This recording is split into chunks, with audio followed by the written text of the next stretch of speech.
وعباد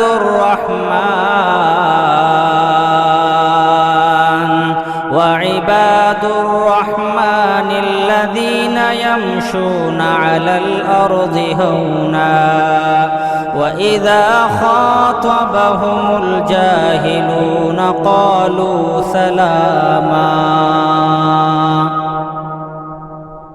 اور ذبح کرنے سے پہلے حضرات بسم اللہ اللہ اکبر کہنا ہرگز نہ بھولے، اس لیے کہ شریعت کہتی ہے کہ جس جانور پر اللہ کا نام نہ لیا جائے ایسا نجس ہے، ایسا جانور نجس ہے، ایسا گوشت کھانا حرام ہے۔ بسم اللہ اللہ اکبر کہنا چاہیے۔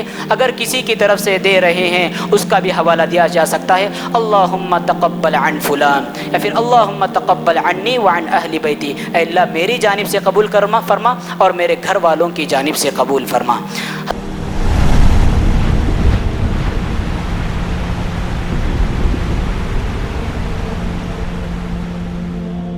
ہر طرح کی تعریفات اس اللہ رب العالمین کے لیے لائق اور سزاوار ہے جس نے پیارے نبی صلی اللہ علیہ وسلم جیسی پاکیزہ ہستی کو اس روئے زمین پر نمودار فرمایا، اور لاکھوں کروڑوں درود و سلام ہو آپ صلی اللہ علیہ وسلم پر کہ آپ صلی اللہ علیہ وسلم نے زندگی جینے کا سلیقہ اور ڈھنگ سکھایا۔ حضرات، اصل گفتگو پر آنے سے پہلے یہ بات آپ کے سامنے رکھنا چاہوں گا کہ اکثر مساجد میں یہ غلطی دکھائی دیتی ہے کہ جب مؤذن جمعہ کا دن ہو، مؤذن اذان کہہ رہا ہو، خطیب بیٹھا ہوا ہو، تو تاخیر سے آنے والے افراد اذان کے ختم ہونے کا انتظار کرتے ہیں۔ غلط بات ہے۔ جب بھی آپ مسجد میں داخل ہو جائیں فوراً 2 رکعت ہلکی پھلکی پڑھ لیں اور نماز سے جلد اپنے آپ کو فارغ کر لیں۔ کیوں؟ اس لیے کہ خطبہ جمعہ کا سننا واجب اور فرض ہے، اور اس کام کے لیے اپنے آپ کو جلد سے جلد فارغ کرنا بھی واجب اور فرض ہے، بمقابل اذان کے جواب کے وہ ایک مستحب عمل ہے۔ تو آپ ایسا نہیں کریں گے کہ آنے کے بعد مؤذن کے اذان کا جواب دیتے ٹھہر جائیں۔ آپ جب بھی داخل ہوں 2 رکعت سنت پڑھ لیں، اس کے بعد آپ بیٹھ جائیں۔ حضرات، آج جو دن ہے جمعہ کا دن ہے، اور جو عشرہ ہم پر سایہ فگن ہے وہ عشرہ ذی الحجہ ہے۔ آج کے دن کی فضیلت دگنی ہو جاتی ہے۔ ایک تو ذی الحجہ کے ابتدائی 10 دن گزر رہے ہیں، اور دوسرا جمعہ کا دن آ رہا ہے، تو یہاں پر 2 فضیلتیں جمع ہو گئیں، ایک عشرہ ذی الحجہ کی فضیلت اور دوسری جمعہ کی فضیلت۔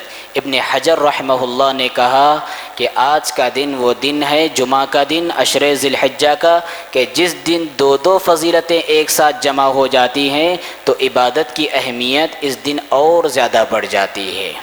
اور کل جو دن آنے والا ہے جس کو یوم عرفہ کہا جاتا ہے، عرفہ کے دن کی فضیلت اللہ کے رسول صلی اللہ علیہ وسلم نے بات بیان فرمائی، الحج عرفہ، کہ حج نام ہے وقوف عرفہ کا، حج نام ہے، اصل عبادت عرفہ کی ہے۔ تو اس سے اللہ کے رسول صلی اللہ علیہ وسلم کی اس حدیث سے پتہ چلتا ہے کہ عرفہ کے دن کی کتنی زیادہ فضیلت ہے۔ اور آپ کو معلوم ہونا چاہیے دین اسلام جو آج سے 1450 سال پہلے مکمل ہوا، وہ کون سا دن تھا؟ وہ کل کا دن یوم عرفہ کا دن تھا۔ کل جو آنے والا دن ہے عرفہ کا ہی دن تھا۔ اللہ رب العالمین نے جب اپنی نعمت کا اظہار کیا اور اپنی خوشی کا اظہار کرتے ہوئے فرمایا، الیوم اکملت لکم دینکم واتممت علیکم نعمتی ورضیت لکم الاسلام دینا، کہ آج میں نے تمہیں اسلام جیسی نعمت عطا فرمائی اور اس کو مکمل فرمائی، اور اسلام کے دین ہونے سے میں راضی ہو گیا۔ یہ جس دین مکمل ہو گیا وہ دن عرفہ کا دن تھا۔ اسی طرح سے حضرات عرفہ کا دن سبحان اللہ اتنی عظمتوں والا دن ہے، اتنی فضیلتوں والا دن ہے کہ رب العالمین کی دریائے رحمت اس دن بہت جوش میں رہتی ہے۔ اسی وجہ سے اللہ کے رسول صلی اللہ علیہ وسلم فرماتے ہیں کہ رب العالمین آسمان دنیا پر آتا ہے اور فرشتوں پر اللہ رب العالمین فخر کرتا ہے اور کہتا ہے، دیکھو یہ میرے حاجی بندوں کو دیکھو، یہ جو عرفہ میں ٹھہرے ہوئے ہیں، مجھ سے دعا اور مناجات میں لگے ہوئے ہیں، جاؤ یأتونی شعثا غبرا، پراگندہ بال ہیں، پراگندہ حال ہیں، یہ یہاں پر کس لیے آئے ہیں؟ یہ صرف میری عبادت کرنے کے لیے آئے ہیں۔ اللہ رب العالمین فخر کرتا ہے ملائکہ پر، اور اللہ رب العالمین سارے اکثر گنہگار بندوں کو بخش دیتا ہے۔ حاجی لوگ میدان عرفہ میں عرفہ کی عبادت کرتے ہوئے گزارتے ہیں، وہیں پر غیر حاجی لوگ اس دن کو روزے میں گزارتے ہیں۔ یوں پورا عالم اسلام کہیے اللہ رب العالمین کی عبادت کے سائے میں گزارتے ہیں، تو اللہ رب العالمین کی دریا رحمت کو جوش آتا ہے، جس کی وجہ سے اللہ رب العالمین بڑے بڑے پاپیوں کو، بڑے بڑے گنہگاروں کو اور بہت سارے خاطیوں کو اللہ رب العالمین معاف فرما دیتے ہیں۔ اللہ کے رسول صلی اللہ علیہ وسلم نے اس دن کی خاص عبادت بتائی، صیام یوم عرفہ احتسب علی اللہ ان یکفر السنۃ التی قبلہ والسنۃ التی بعدہ، کہ عرفہ کے دن کا جو روزہ ہے وہ ایک سال پچھلے اور ایک سال اگلے گناہوں کو معاف فرما دیتا ہے۔ اور آسمان دنیا پر عالم ارواح میں اللہ رب العالمین نے ساری انسانیت سے ایک وعدہ لیا۔ کون سا وعدہ؟ وعدہ توحید لیا، جس کو عہد الست کہا جاتا ہے۔ وعدہ توحید لیا کہ تم کس کی عبادت کرو گے، تمہارا رب کون ہے؟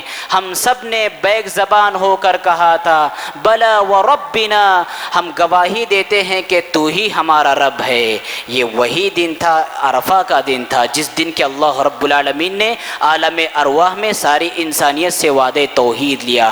اسی لیے ہم دیکھتے ہیں کہ حاجیوں کے لیے میدان عرفہ میں جو دعا پڑھنا مسنون قرار پایا، وہ دعائے توحید ہے۔ اللہ کے رسول صلی اللہ علیہ وسلم نے فرمایا کہ میں نے اور مجھ سے پہلے انبیاء نے اس دن جو سب سے بہترین دعا پڑھی ہے، فضیلت والی دعا پڑھی ہے، وہ یہ تھی لا الہ الا اللہ وحدہ لا شریک لہ لہ الملک ولہ الحمد وہو علی کل شیء قدیر۔ الغرض حضرات، عرفہ کے دن کی بڑی فضیلت ہے۔ سوال یہ ہے کہ عرفہ کا دن کیا وہی تسلیم کریں گے جس دن کے حاجی لوگ مکہ میں وقوف عرفہ کرتے ہیں، یا اپنی رویت کے حساب سے عرفہ کریں گے؟ سوشل میڈیا جب سے آیا ہے، یہ ٹیکنالوجی کا زمانہ جب سے آیا ہے، تب سے لوگ یہ سوال اٹھا رہے ہیں کہ جس دن حاجی لوگ وقوف عرفہ کرتے ہیں، اس دن غیر حاجی لوگ مکہ کے اعتبار سے روزہ رکھیں گے۔ حضرات، یہ قول درست نہیں ہے، یہ قول درست نہیں ہے۔ کیوں؟ سب سے پہلی بات یہ ہے کہ ٹیکنالوجی کے زمانے سے پہلے، 50 سال پہلے، 100 سال پہلے، جب پتہ نہیں تھا کہ وہاں پر عرفہ کب ہے، لوگ عرفہ کا روزہ کب رکھتے تھے؟ ظاہر سی بات ہے، اپنی اپنی رویت کے حساب سے، اپنے اپنے چاند کے حساب سے، اور اپنے اپنی 90 ذی الحجہ کے اعتبار سے لوگ روزہ رکھتے تھے۔ اللہ کے رسول صلی اللہ علیہ وسلم عرفہ کا روزہ رکھتے ہوئے آ رہے تھے، اور ایسا نہیں تھا کہ اللہ کے رسول مکہ والوں سے پوچھتے تھے کہ تمہارا وقوف عرفہ کب ہے بتاؤ، اس کے بعد ہم اپنا روزہ رکھیں گے۔ ایسا نہیں تھا۔ اللہ کے رسول صلی اللہ علیہ وسلم مدینہ میں رہتے ہوئے اپنی رویت کے اعتبار سے، اپنی تاریخ کے اعتبار سے روزہ رکھا کرتے تھے۔ خلاصہ یہی ہے کہ ہمارے پاس ملک ہندوستان میں کل ہفتے کا دن ہے اور کل عرفہ کا دن ہے، تو کل ہم روزہ رکھیں گے انشاءاللہ العزیز۔ حضرات، کل کے بعد جو پرسوں دن آنے والا ہے، جس کو یوم النحر کہتے ہیں، اس دن کی بھی بڑی فضیلت ہے اور اس دن کی بھی بڑی اہمیت ہے۔ اللہ رب العالمین نے اس دن کو یوم الحج الاکبر قرار دیا، حج اکبر کا دن قرار دیا۔ کیوں؟ اس لیے کہ حاجی 10 ذی الحجہ کو حج کے بڑے بڑے ارکان انجام دیتے ہیں۔ کیا کرتے ہیں حاجی اس دن بڑے جمرات کو کنکریاں مارتے ہیں، اسی دن حلق اور تقصیر کرتے ہیں، صفا اور مروہ کے درمیان سعی کرتے ہیں، قربانی کرتے ہیں، طواف زیارت کرتے ہیں۔ تو حاجی اس دن ارکان حج کے بڑے بڑے اعمال انجام دیتے ہیں، جس کی وجہ سے اللہ رب العالمین نے 10ویں ذی الحجہ کو، یوم النحر کو، یوم الحج الاکبر قرار دیا۔ اور اللہ کے رسول صلی اللہ علیہ وسلم کی زبان ہے، آپ فرماتے ہیں اعظم الایام عند اللہ یوم النحر، اللہ رب العالمین کے نزدیک سب سے عظمت والا دن اگر کوئی ہے تو یوم النحر ہے۔ کیوں عظمت والا دن؟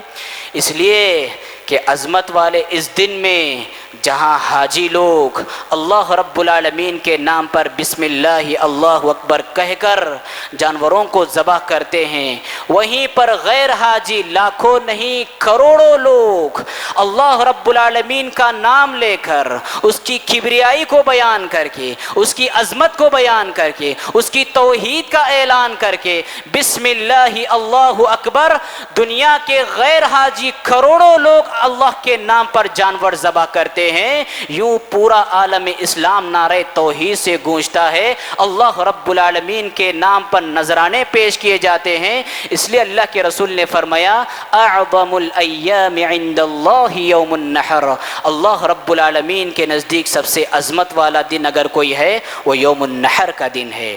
قربانی یہ حضرت ابراہیم علیہ السلام کی یادگار ہے، ابراہیم علیہ السلام کی سنت ہے، ہر گزرتے دنوں کے ساتھ، ہر گزرتے سال کے ساتھ قربانی کے موقع پر ابراہیم علیہ السلام کی یہ قربانی یاد تازہ کرتی ہے۔ قربانی کی بڑی اہمیت ہے۔ ہاں یہ بات یاد رکھیں، قربانی کی فضیلت میں لوگ طرح طرح کی حدیثیں پیش کرتے ہیں۔ قربانی کی فضیلت میں اہل علم نے کہا کہ کوئی بھی روایت اور کوئی بھی حدیث صحیح نہیں ہے، ساری کی ساری حدیثیں ضعیف ہے۔ جیسے ایک حدیث معروف ہے کہ قربانی کرنے والے کو جانور کے ایک ایک بال کے برابر نیکی ملے گی، حدیث ضعیف ہے۔ قربانی کرنے والا جو جانور، قربانی کیا جانے والا جو جانور ہوتا ہے وہ پل صراط کی سواری بنے گی، ضعیف روایت ہے۔ تو قربانی کی فضیلت میں جتنی بھی حدیثیں آئی ہیں اہل علم نے کہا ہے کہ ساری کی ساری ضعیف ہے۔ البتہ قرآن نے بیان فرمایا قل ان صلاتی ونسکی ومحیای ومماتی للہ رب العالمین، اے محمد صلی اللہ علیہ وسلم آپ اعلان فرما دیجئے میری نماز، میری قربانی، میرا جینا، میرا مرنا سب کچھ اللہ رب العالمین کے لیے ہے۔ اس آیت میں اللہ رب العالمین نے نماز کے ساتھ قربانی کا ذکر کیا جو قربانی کی اہمیت کو بتلاتا ہے۔ انا اعطیناک الکوثر فصل لربک وانحر، آپ اپنے رب کے لیے نماز پڑھیے اور قربانی دیجئے۔ یہاں بھی اللہ رب العالمین نے نماز جیسی عظیم عبادت کے ساتھ قربانی کا تذکرہ فرمایا۔ اللہ کے رسول صلی اللہ علیہ وسلم نے فرمایا من کان عنده سعہ ولم یضحی فلا یقربن مصلانا، جس کے پاس مال ہے، دھن دولت ہے، طاقت ہے، استطاعت ہے، اس کے باوجود بھی قربانی نہیں کرتا، فلا یقربن مصلانا، وہ ہمارے مصلی کے قریب نہ آئے، وہ ہماری عیدگاہ سے دور رہے۔ اس سے بھی قربانی کی اہمیت معلوم ہوتی ہے۔ حضرات قربانی کا حکم کیا ہے؟ راجح قول کے مطابق قربانی کرنا سنت مؤکدہ ہے۔ اللہ کے رسول صلی اللہ علیہ وسلم اور ابراہیم علیہ السلام کی ایسی سنت ہے جس کو اللہ کے رسول زندگی بھر کرتے آئے اور اسلاف امت بھی برابر کرتے آئے۔ ہاں حضرت ابو بکر صدیق رضی اللہ تعالیٰ عنہ، حضرت عمر بن خطاب رضی اللہ تعالیٰ عنہ اور ابو مسعود انصاری رضی اللہ تعالیٰ عنہ، یہ وہ صحابہ ہیں جو کسی سال قربانی چھوڑ دیا کرتے تھے اور کہتے تھے ہم اس لیے قربانی چھوڑ رہے ہیں تاکہ تمہیں معلوم ہو جائے کہ قربانی کرنا واجب اور فرض نہیں ہے، کہیں تم پر واجب اور فرض تم سمجھ لو، اس اعتبار سے اس لیے ہم چھوڑتے ہیں۔ یہ یاد رہے کہ قربانی سنت مؤکدہ ہے۔ سنت مؤکدہ ہونے کا مطلب نہیں کہ قربانی کی کم اہمیت ہے، قربانی کی بہت زیادہ اہمیت ہے۔ ہم دیکھیں پارٹی کے نام پر، دعوتوں کے نام پر ایک ایک بیٹھک میں 20 ہزار 30 ہزار خرچ کر ڈالتے ہیں۔ سال میں ایک بار اللہ رب العالمین کے نام پر جانور کو ذبح کرنے کا دن آتا ہے، اس میں ہم قربانی سے پیچھے ہٹیں، یہ کوئی اچھی بات نہیں ہے۔ اہل علم نے کہا ہے کہ جس کے پاس پیسہ نہ ہو وہ قرض لے سکتا ہو اور پھر بعد میں ادائیگی کی طاقت بھی رکھتا ہو، ایسے شخص کو چاہیے کہ قرضہ لے، قرضے سے قربانی کرے اور پھر بعد میں اپنا قرضہ ادا کرے۔ اسی طرح سے حضرات یاد رکھیں قربانی کا جو جانور ہوتا ہے حقیقت میں ہمارے جذبہ بندگی کا عظیم مظہر ہوتا ہے، ہماری شوق عبادت کا عظیم مظہر ہوتا ہے، ہماری ذوق ریاضت کا عظیم مظہر ہوتا ہے۔ اس لیے شریعت نے کہا قربانی کا جو جانور ہونا چاہیے وہ صحت مند ہونا چاہیے، تندرست ہونا چاہیے، موٹا تازہ ہونا چاہیے، ایسا لنگڑا نہ ہو کہ جس کا لنگڑا پن ظاہر ہو، ایسا کانا نہ ہو کہ جس کا کانا پن ظاہر ہو، ایسا لاغر اور کمزور نہ ہو کہ جس کا لاغر پن اور کمزور پن ظاہر ہو، اور ایسا بیمار نہ ہو کہ جس کی بیماری ظاہر ہو۔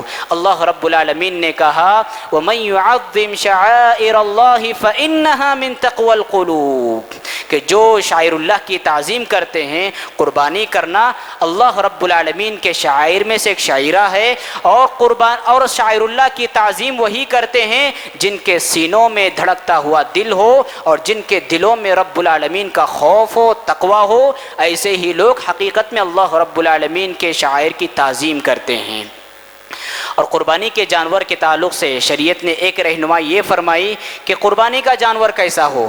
اللہ کے رسول صلی اللہ علیہ وسلم نے فرمایا لا تذبحوا الا مسنہ، کہ جانور ہو تو مسنہ ہو، ذبح کرنے کے لیے مسنہ جانور کا انتخاب ہو۔ مسنہ کسے کہتے ہیں؟ مسنہ اگر بکرا یا بکری ہو تو 1 سال مکمل کر کے دوسرے سال میں اس کا داخلہ ہو، گائے اور بیل ہو تو 2 سال مکمل ہونے کے بعد تیسرے سال میں وہ داخل ہوئی ہو، اگر اونٹ ہے تو 5 سال مکمل ہو کے 6ویں سال میں وہ داخل ہو، اس کو مسنہ کہتے ہیں۔ اور عام طور پہ ہمیں دانت بھی دیکھ لینی چاہیے، جس کے دودھ کے دانت جھڑ کر سفید 9 دانت آ جائے، نئے دانت آ جائیں، 2 دانتا اگر جانور ہو جائے، شریعت کہتی ہے کہ وہ مسنہ ہے۔ آگے اللہ کے رسول نے فرمایا الا ان يعثر عليكم فتذبحوا جذعة من الضأن، ہاں اگر ایسا جانور ملنا مشکل ہو رہا ہو تو پھر آپ ایک دمبا جو کہ 6 مہینے مکمل کر کے 7ویں مہینے میں داخل ہوا ہو، ایسا دمبا آپ ذبح کر سکتے ہیں۔ قربانی کے لیے ایسا دمبا کافی ہے۔ دمبا مطلب جسے ہم اپنی زبان میں تلنگانہ کا پوٹلا جسے کہتے ہیں، وہ دمبا جو 6 مہینہ مکمل کر کے 7ویں مہینے میں داخل ہو، وہ بھی کافی ہو جائے گا۔ اسی طرح سے حضرات یاد رکھیں، لوگ کہتے ہیں کہ ایسا کیسے ہو سکتا ہے کہ گھر میں 10 لوگ بستے ہوں اور سب کی طرف سے ایک ہی جانور قربان کیا جائے، ایسے کیسے ہو سکتا ہے؟ ایسے ہو سکتا ہے، بلکہ ایسے ہوا ہے۔ حضرت عطا بن یسار رحمہ اللہ، آپ نے حضرت ابو ایوب انصاری رضی اللہ تعالیٰ عنہ سے اس بارے میں سوال کیا، تو ابو ایوب انصاری رضی اللہ تعالیٰ عنہ اللہ کے رسول صلی اللہ علیہ وسلم کے زمانے کا حوالہ دیتے ہوئے فرماتے ہیں کہ اللہ کے رسول صلی اللہ علیہ وسلم کے زمانے میں کان الرجل فی عہد النبی صلی اللہ علیہ وسلم یضحی بالشاة عنہ عن اہل بیتہ فیأکلون ویطعمون، اللہ کے رسول صلی اللہ علیہ وسلم کے زمانے میں ایسا ہوتا تھا کہ آدمی اپنی طرف سے اور اپنی فیملی کی طرف سے ایک بکری ذبح کیا کرتا تھا اور اسے کھاتے تھے اور اسے کھلاتے تھے۔ ایسا ہوا ہے۔ اہل علم نے یہاں تک یہ بات کہی ہے کہ ایک فیملی کی حیثیت سے، امام نووی رحمۃ اللہ علیہ نے اس بات کی صراحت فرمائی ہے کہ ایک فیملی کی حیثیت سے، جس میں ایک خاندان کی حیثیت سے جیتے ہوں، سب کا کچن اور چولہا بھی ایک ہو، کھانا پینا ساتھ میں ہو، ایک فیملی کی حیثیت سے اگر 100 لوگ بھی جی رہے ہو یا 100 سے زیادہ لوگ بھی جی رہے ہو تو ایک بکرا ذبح کر دیا جائے تو ان کی طرف سے بھی کافی ہو جائے گا۔ سبحان اللہ، کتنی وسیع ہے ہماری شریعت، کتنی کشادہ ہے ہماری شریعت، کتنا ہمدردی اور خیر خواہی کا جذبہ رکھتی ہے ہماری شریعت کہ ایک بکرا آپ ذبح کریں اور پوری فیملی کی طرف سے کفایت کر جائے گا۔ ہاں، شریعت نے یہ بھی بتلایا ہے کہ گائے اور بیل ذبح کرنا چاہ رہے ہو اس میں 7 لوگ شریک ہو سکتے ہیں، اونٹ ذبح کرنا چاہ رہے ہو اس میں بھی 7 لوگ شریک ہو سکتے ہیں۔ شریعت نے ہمیں یہ رہنمائی بھی ارشاد فرمائی ہے۔ حضرات، عام طور پہ قربانی کے موقع پر میت کا حوالہ دیتے ہوئے لوگ سوال کرتے ہیں کیا میت کی طرف سے قربانی کرنا جائز ہے یا نہیں۔ یاد رکھیں حضرات، شریعت نے بتلایا ہے کہ میت کی طرف سے آپ صدقہ کریں، صدقہ کریں، صدقہ کریں۔ شریعت نے یہ رہنمائی بتلائی ہے، سب سے پہلی بات۔ اور دوسری بات، اللہ کے رسول صلی اللہ علیہ وسلم کے زمانے میں اللہ کے رسول صلی اللہ علیہ وسلم کے حین حیات آپ کے چچا شہید ہوئے، آپ کی 2 بیویوں کا انتقال ہو گیا، آپ کی 3 بیٹیوں کا انتقال ہوا، آپ کے 3 بیٹوں کا انتقال ہوا، لیکن ایسا کہیں نہیں ملتا ہے کہ اللہ کے رسول نے اپنی چہیتی بیوی کی طرف سے قربانی دی ہو، چہیتے چچا کی طرف سے قربانی دی ہو، یا پھر چہیتی بیٹیوں کی طرف سے قربانی دی ہو، اپنے لاڑوں کی طرف سے قربانی دی ہو، ایسا آپ کو کہیں نہیں ملے گا۔ ہاں، اللہ کے رسول صلی اللہ علیہ وسلم سے بات ملتی ہے۔ اللہ کے رسول صلی اللہ علیہ وسلم جب جانور ذبح کرتے تھے تو اپنے امت کے وہ افراد جو قربانی نہیں کر سکتے، چاہے وہ زندہ ہو یا مردہ ہو، ان کے ہمدردی اور خیر خواہی کا جذبہ لیے ہوئے، ان کے لیے تڑپ لیے ہوئے، اللہ کے رسول صلی اللہ علیہ وسلم قربانی کرتے ہوئے یہ کہتے تھے اللہم ھذا عنی وعمن لم یضحی من امتی، اے اللہ یہ میری جانب جانب سے اس کو قبول فرما اور میرے گھر والوں کی طرف سے اس کو قبول فرما۔ اور گھر والوں میں جو باحیات تھے وہ بھی شامل ہو جاتے ہیں اور جو وفات پا گئے وہ بھی شامل ہو جاتے ہیں۔ آپ قربانی دینا چاہیں آپ اپنی طرف سے دیجئے اور اپنے ساتھ ساتھ فوت شدہ لوگوں کو بھی شامل کر لیجئے، انشاءاللہ اجر و ثواب ان کو بھی مل جائے گا۔ اس کے علاوہ ایک کام یہ بھی کر سکتے ہیں، قربانی ہونے کے بعد آپ اپنی طرف سے قربانی دے چکے، اب جب گوشت کے بانٹنے کی باری آتی ہے آپ ان کے نام سے بانٹ دیجئے، ان کے لیے ایصال ثواب کے اعتبار سے بانٹ دیجئے، اس کا ثواب بھی انشاءاللہ ان کو پہنچ جائے گا۔ لیکن مستقل جانور لے کر ان کی طرف سے قربانی کرنا ایسا شریعت میں ہمیں نہیں ملتا ہے۔ اسی طرح سے حضرات بعض لوگ اللہ کے رسول صلی اللہ علیہ وسلم کی طرف سے بھی قربانی کرتے ہیں، اللہ کے رسول صلی اللہ علیہ وسلم کی طرف سے بھی قربانی کرتے ہیں، کیا صحیح ہے؟ دیکھیں اللہ کے رسول صلی اللہ علیہ وسلم سے سب سے زیادہ محبت کرنے والے کون؟ صحابہ اکرام تھے۔ اللہ کے رسول صلی اللہ علیہ وسلم کے ایک ایک حکم کے لیے ٹوٹ پڑنے والے، ایک ایک کار خیر کے لیے سبقت کرنے والے، ہم سے بڑھ کر محبت کرنے والے صحابہ تھے۔ لیکن کسی صحابی نے اللہ کے رسول صلی اللہ علیہ وسلم کی وفات پانے کے بعد قربانی نہیں دی۔ اللہ کے رسول صلی اللہ علیہ وسلم نے صحابہ اکرام کو درود پڑھنے کا طریقہ بتلایا، اپنے لیے وسیلہ مانگنے کا طریقہ بتلایا، مقام محمود پر فائز ہونے کے سوال کرنے کا طریقہ بتلایا۔ اللہ کے رسول صلی اللہ علیہ وسلم نے اپنی وفات کے بعد قربانی کا طریقہ نہیں بتلایا اپنے لیے۔ تو یہ بات معلوم ہوتی ہے کہ اللہ کے رسول صلی اللہ علیہ وسلم کی وفات کے بعد آپ کی طرف سے قربانی دینا شریعت سے درست نہیں ہے۔ ہاں لوگ علی رضی اللہ تعالیٰ عنہ کی حدیث کا حوالہ دیتے ہیں کہ علی رضی اللہ تعالیٰ عنہ سال میں 2 بکرے ذبح کرتے تھے، ایک اپنی طرف سے اور ایک اللہ کے رسول کی طرف سے۔ تو یہ حدیث، اس حدیث کو اہل علم نے ضعیف کہا ہے کہ یہ حدیث بالکل سند کے اعتبار سے ضعیف ہے، قابل حجت نہیں ہے، اس پر عمل نہیں کر سکتے۔ ہاں اگر اس کو صحیح بھی مان لیا جائے تو روایتوں سے پتہ چلتا ہے کہ اللہ کے رسول نے علی رضی اللہ تعالیٰ عنہ کو وصیت فرمائی تھی، اب جس کے حق میں وصیت فرمائی وہ ان کی طرف سے قربانی دے، باقی لوگ اس کے مخاطب کیوں ہوں گے، باقی لوگ اس پر عمل کیوں کریں گے؟ باتوں کا خلاصہ یہی ہے کہ اللہ کے رسول صلی اللہ علیہ وسلم کی طرف سے قربانی دینا شریعت سے ثابت نہیں ہے۔ ہاں ہم جو ذبح کر رہے ہیں، قربانی کر رہے ہیں، اللہ کے رسول کی سنتوں کو ملحوظ خاطر رکھ کر بارگاہ الہی میں قربانی کا جو نذرانہ پیش کر رہے ہیں، اس کا ڈائریکٹ ثواب اللہ کے رسول کو پہنچ جاتا ہے۔ کیوں؟ یہ ساری رہنمائیاں کس نے ہمیں بتلائی؟ اللہ کے رسول صلی اللہ علیہ وسلم نے بتلائی، من دل علی خیر فلہ مثل اجر فاعلہ۔ اسی طرح سے حضرات قربانی کا وقت کب سے شروع ہوتا ہے اور کب ختم ہوتا ہے؟ قربانی کا وقت نماز عید کے بعد سے شروع ہوتا ہے تو 13ویں ذی الحجہ کے سورج کے غروب ہونے تک رہتا ہے۔ سورج غروب ہو گیا، قربانی کا وقت ختم۔ ہاں یہاں یہ بات یاد رکھیں، اللہ رب العالمین نے فرمایا لیذکروا اسم اللہ فی ایام معلومات، ایام معلومات میں انہیں اللہ رب العالمین کا ذکر کرنا چاہیے۔ ایام معلومات سے مراد کون سے دن؟ ابن عباس رضی اللہ تعالیٰ عنہ نے فرمایا کہ ایام معلومات سے مراد یوم النحر یعنی قربانی کا دن، اس کے بعد کے 3 دن جس کو ایام التشریق کہتے ہیں، 11ویں ذی الحجہ، 12 ذی الحجہ اور 13 ذی الحجہ، یہ ایام التشریق کہے جاتے ہیں۔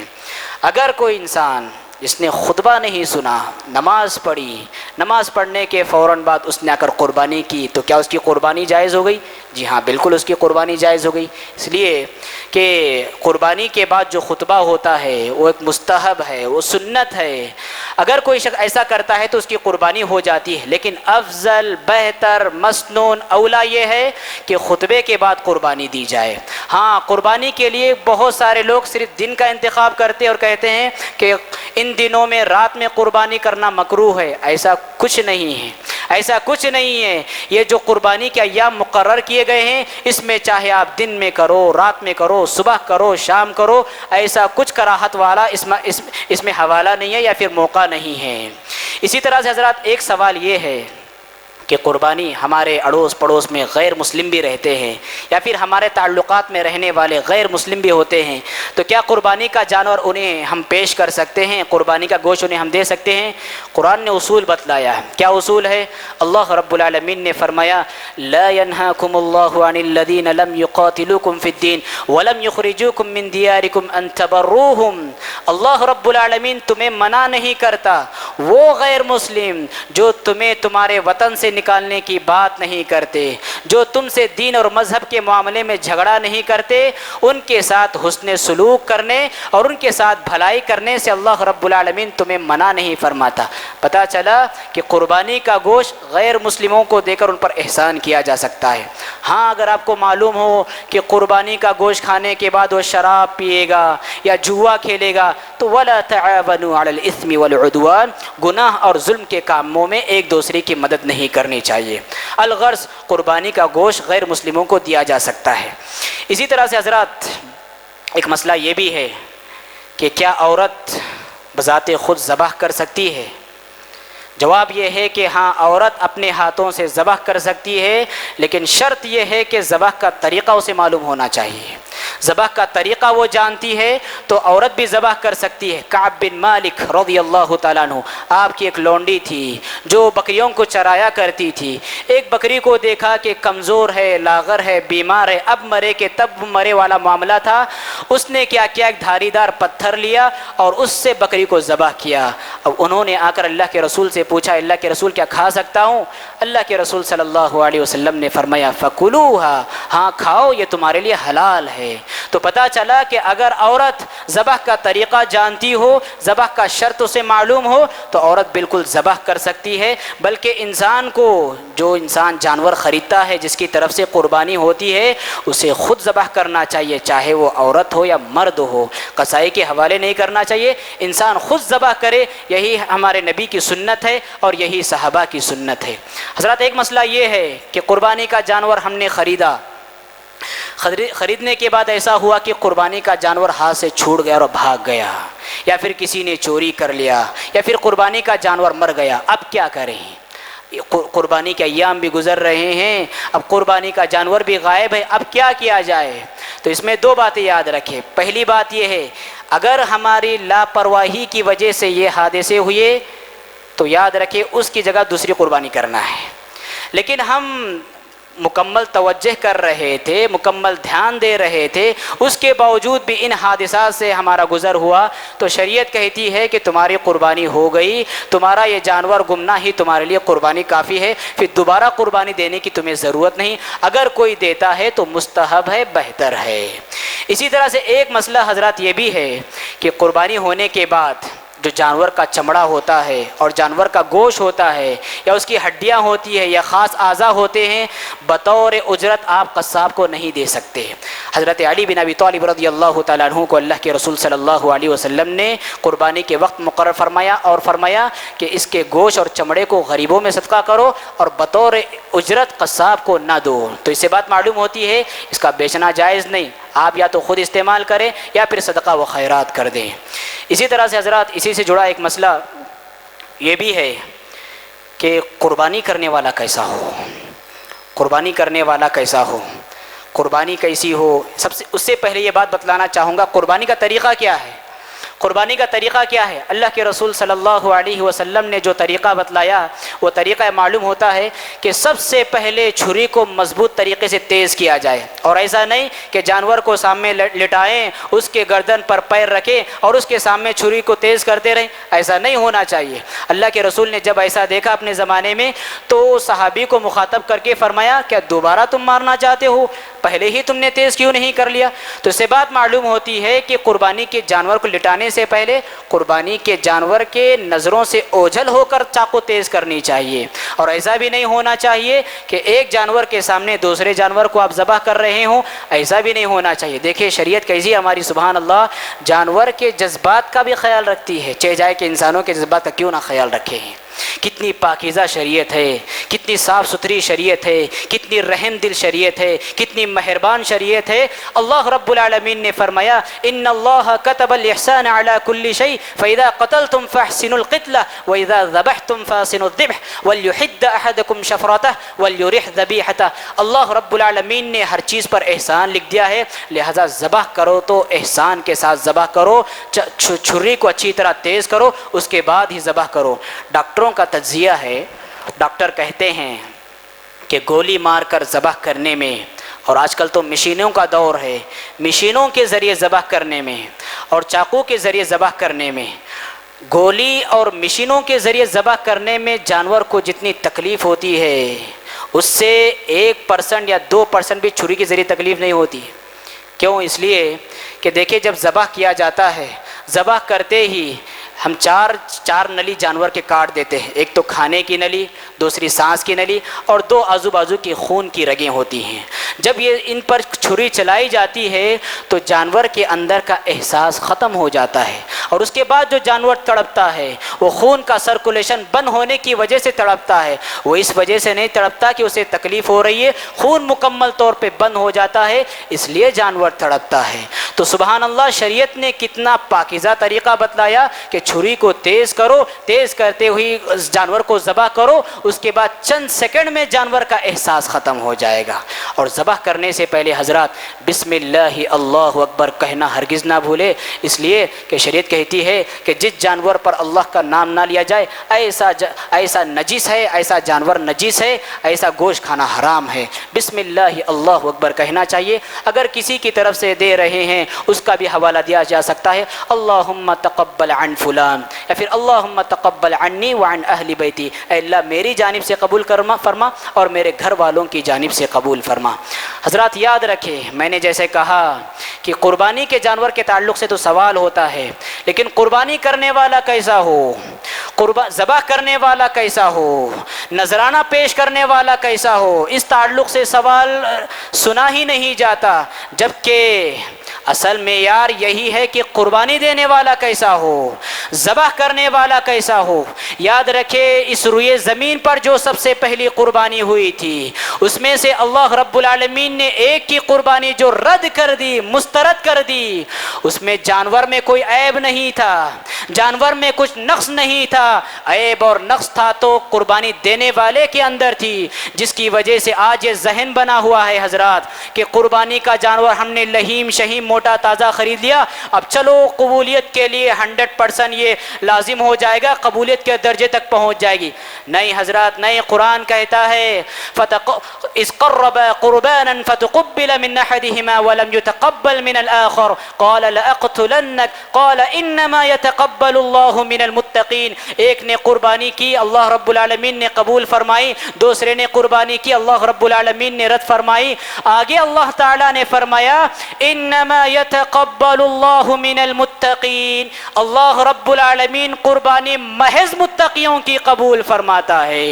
ایسا متقی جو عقیدہ توحید اپنے سینے میں رکھتا ہے، ایسا متقی جو جذبہ اخلاص کو اپنے سینے میں رکھتا ہے، ایسا متقی جو غریبوں کی ہمدردی کا جذبہ اپنے اندر رکھتا ہے، جس کے اندر خدا ترسی ہو، جس کے اندر للہیت کا جذبہ ہو، ایسے متقیوں کی قربانی اللہ رب العالمین قبول فرماتا ہے۔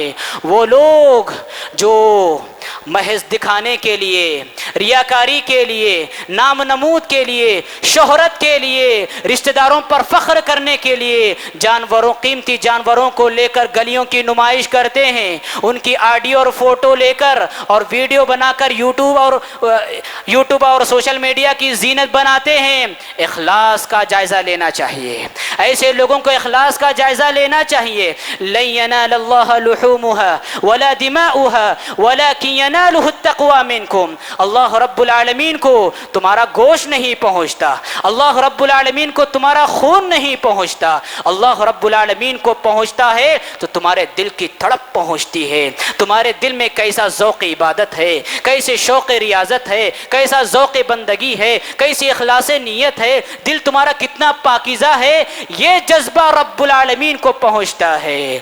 لن ينال الله لحومها ولا دماؤها ولكن يناله التقوى منكم. اللہ رب العالمین کو جو پہنچتی ہے وہ متقی بندے کی قربانی پہنچتی ہے. شرک کرنے والے، رب العالمین کی عبادت میں دوسروں کو شریک کرنے والے، رب العالمین کی عبادت کے ساتھ ساتھ اولیاء کے لیے ذبح کرنے والے، اپنے ماتھے کو اوروں کے سامنے جھکانے والے، ان کی قربانی رب العالمین کے نزدیک قبول نہیں ہوتی. انما يتقبل اللہ من المتقین. قربانی دینے والا ایسا ہو، ذبح کرنے والا ایسا ہو، نذرانہ پیش کرنے والا ایسا ہو کہ شرک کی گندگی سے وہ پاک ہو، اس کا سینہ توحید سے لبالب بھرا ہوا ہو، بدعتیں اس کی زندگی میں نہ ہو، پاکیزہ توحید کا جذبہ اس کے اندر ہو، اخلاص نیت ہو. ایسوں کی قربانی رب العالمین قبول کرتا ہے. حضرات یاد رکھیں، یہ قربانی ہمیں بہت بڑا پیغام دیتی ہے. جہاں پر قربانی ہمیں سنت ابراہیمی کے ساتھ ساتھ عقید ابراہیمی کا سبق پڑھاتی ہے کہ اس موقع پر دیکھو تم رب العالمین کا نام لے کر ذبح کر رہے ہو، اللہ رب العالمین کی خوشی حاصل کرنے کے لیے ذبح کر رہے ہو، تو زندگی کے اور میدان میں بھی تم جانور ذبح کرو تو اللہ کے لیے ذبح کرو، نہ کسی پیر کے لیے نظر و نیاز کے طور پر ذبح کرو، نہ کسی مزار کے لیے کہ نظر و نیاز کے لیے ذبح کرو، اور نہ کسی بندے کو خوش کرنے کے لیے ذبح کرو، اور نہ کسی پیران پیر کی رضا کے لیے ذبح کرو. قربانی یہ پیغام دیتی ہے کہ ذبح صرف اور صرف اللہ رب العالمین کا حق ہے، قربانی صرف اور صرف اللہ رب العالمین کا حق ہے، لہذا رب العالمین ہی کے لیے ذبح ہونا چاہیے. اور حضرات جب ہم جانور کی گردن پر چھری رکھتے ہیں، چھری پھراتے ہیں، تو گویا کہ خاموش زبان ہم اعلان کرتے ہیں، رب العالمین سے وعدہ کرتے ہیں کہ اے اللہ، جس طرح تیرے ایک حکم پر آج ہم اپنی چھری کو جانور کے گردن پر چلا رہے ہیں، زندگی کی ہر موڑ پر اپنی خواہشات کی گردن پر بھی ایسی چھری چلانے کے لیے تیار ہیں، اپنے ارمانوں کی اسی طرح قربانی دینے کے لیے تیار ہیں، اپنی آرزوؤں کی اسی طرح قربانی دینے کے لیے تیار ہے، اپنی امیدوں کی اسی طرح قربانی دینے کے لیے تیار ہے. قربانی کا ایک بہت بڑا سبق ہے، اور قربانی گزرنے کے بعد ہمارے جذبات اور ہمارے خواہشات، ہماری امیدیں اللہ رب العالمین کی خواہشات، اللہ رب العالمین کی امیدوں سے ٹکرائے اور ہماری خواہشات ہمارے اوپر غالب آ جائیں، تو یاد رکھے ہماری قربانیوں کا ہمیں جائزہ لینا ہوگا، ہماری قربانی کا ہمیں نظر ثانی کرنی پڑے گی. لہذا حضرات قربانی کا درس حاصل کر کے اٹھو. اسی طرح سے حضرات قربانی کا دن ایک عید سعید کی مناسبت سے ہوتی ہے، لہذا اس دن جہاں ہم اپنوں کا خیال رکھیں وہیں پر ہم غیروں کا بھی خیال رکھیں. ایسا نہ ہو کہ ہمارے اس عید کی وجہ سے، ہماری ذبیحے کی وجہ سے اور ہماری قربانی کی وجہ سے غیر مسلموں کو تکلیف پہنچے. ہم دیکھ رہے ہیں حالات کیسے ہو رہے ہیں، نفرت کا ماحول بڑھ رہا ہے. نفرت کے اس ماحول میں ایسا نہیں ہونا چاہیے کہ ہمارے جانور کی جو گندگی ہوتی ہے ایک خاص جگہ پر ڈالنے کے بجائے کسی کے گھر کے سامنے ہم نے ڈال دیا، سڑک پر ڈال دیا، اور سڑک پر ٹینٹ لگا کر ہم اجتماعی قربانی کرنے لگے. ایسا نہیں ہونا چاہیے. ہماری عیدیں دوسروں کو تکلیف دینے سے روکتی ہیں، بلکہ خوشیوں کا پیغام دیتی ہیں کہ جس طرح ہم خوش ہو رہے ہیں تم بھی خوش ہو، جس طرح ہم خوشیاں منا رہے ہیں تم بھی خوشیاں مناؤ، جس طرح ہم مسرتیں لوٹ رہے ہیں تم بھی مسرتیں لوٹو. ہماری عیدیں ہمیں یہ پیغام دیتی ہیں. دعا ہے رب العالمین سے، بار الہ ہماری جو عبادتیں ہم نے اس عشرے میں کی ہیں اللہ رب العالمین ان ساری عبادتوں کو شرف قبولیت سے نواز. بار الہ ہم جو قربانی دینے جا رہے ہیں ہم سب کی قربانیوں کو قبول فرما. بار الہ عید سعید کی حقیقی مسرتوں سے لطف اندوز ہونے کی توفیق عطا فرما. بار الہ جو بیمار ہیں انہیں شفاء کاملہ عطا فرما. بار الہ جو پریشان حال ہیں ان کی پریشانیوں کو دور فرما. بار الہ جو قرض میں ڈوبے ہوئے ہیں غیبی سلسلے ان کی امداد کی جاری فرما. بار الہ جو بن بیاہی بیٹیاں بیٹھی ہوئی ہیں ان کے شادی کے سلسلے فرما. بار الہ جو اس دنیا سے رخصت ہو گئے ہیں انہیں کروٹ کروٹ جنت نصیب فرما. اقول قولی هذا واستغفر الله لي ولكم ولسائر المسلمين فاستغفروه انه هو الغفور الرحيم.